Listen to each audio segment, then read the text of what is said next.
Hey everyone, welcome back to Assembly Bethesda. I'm Hain Fogarty, and today we're diving into something that's equal parts ancient vision and modern edge. We're talking about the Revelation aesthetic, apocalyptic imagery, and modern Goths. You know, the book of Revelation in the Bible is packed with some of the most intense, surreal pictures ever put to words. We're talking fire from the sky, monstrous creatures, riders tearing across the earth, cities crumbling, the whole end of days drama. What's truly fascinating is how a lot of that same raw, powerful energy shows up in Goth culture. The way people dress, the music they love, the entire atmosphere they create. It's not about being doomsday preppers or anything like that. It's more like Goth culture has this instinctive pull toward those dramatic, shadowy, world-ending visuals, turning them into something beautiful, rebellious, and in a strange way, comforting in our chaotic times. It's a compelling juxtaposition, wouldn't you say? Let's start with the source itself, because it's truly unlike anything else. The book of Revelation isn't your typical Bible story, not by a long shot. It's this explosive, vivid vision given to John on the island of Patmos.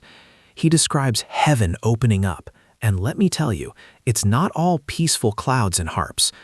Right away, there's a throne room with lightning flashing, thunder rolling, and these wild, living creatures covered in eyes. Then comes the scroll with 7 seals, and here's the kicker, only the Lamb, who's also presented as a fierce lion, can open it. That's Jesus, but in this powerful, conquering guise. As those seals begin to break, boom, the famous 4 horsemen ride out, and their impact is immediate and devastating. It's such a striking image that has resonated for centuries, right? The 4 horsemen set the stage, but Revelation doesn't stop there. It keeps piling on the imagery, one mind-bending vision after another. We hear about the beast from the sea, with 10 horns, 7 heads, and blasphemous names, looking like a terrifying mashup of a leopard, bear, and lion. It gains worship from the world, powered by a dragon that represents Satan himself. Then another beast from the earth appears, making people take a mark on their hand or forehead to buy or sell. The infamous number 666 pops up, tied to this system of control and deception. And we can't forget the great prostitute Babylon, decked out in purple and scarlet, gold and jewels, drunk on the blood of saints, riding that scarlet beast. She's the ultimate symbol of corrupt empire, luxury built on persecution, eventually judged and burned in 1 hour. Then the cosmic stuff hits harder. Stars fall, the sky rolls up, angels pour out bowls of wrath, turning seas to blood. It's truly epic in scale. It's a lot to take in, isn't it? Revelation uses symbolism drawn from Old Testament prophets, but cranks it up to 11, with numbers, colors, and animals all carrying immense weight. Now, let's shift gears dramatically to modern Goths. Goth culture really kicked off in the late 70s and early 80s, emerging from post-punk bands like Bauhaus, Susie and the Banshees, and the Sisters of Mercy. It pulled influences from horror movies, Victorian mourning clothes, romantic poets, and dark fantasy. But underneath all that, there's this profound fascination with the end, with decay, and with finding beauty in the broken. Goth isn't just about black clothes and eyeliner.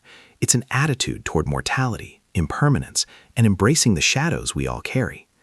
This connection to the darker, more dramatic aspects of existence creates a compelling parallel with the themes in Revelation, and I find that truly intriguing.